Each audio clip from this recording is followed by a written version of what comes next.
Mga kababayan, yung mga nakaupo sa Senado ay isa ring ah,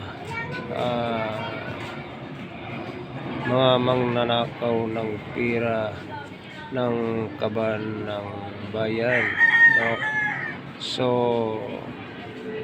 ang maganda dyan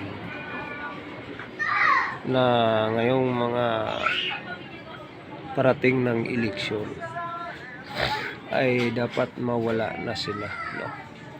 Dahil nagsasayang lagi sila kada hearing, na sayang ng ang pera, no?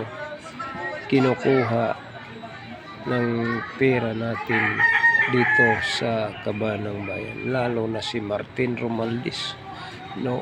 Hindi si Bongbong Marcos ang patakbo ng gobyerno, kundi si Romualdez. Tandaan natin, mga kababayan, yun ang masaklap dyan. Ang nakaupo sa gobyerno ay mga komunista na, si Brusas, no?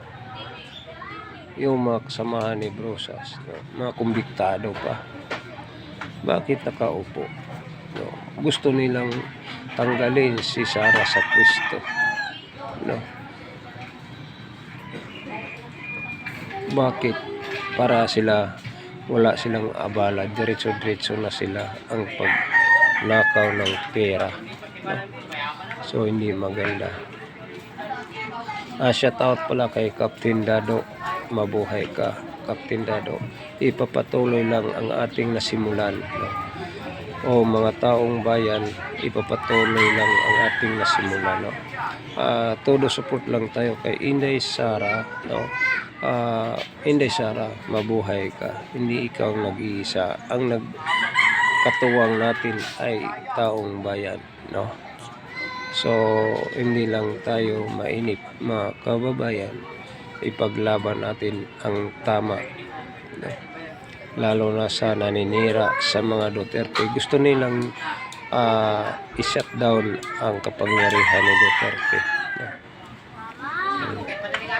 Kasi ang naghahari na ngayon, ang mga nandyan nakaupo sa gobyerno, mga ibang ibang sikta, no?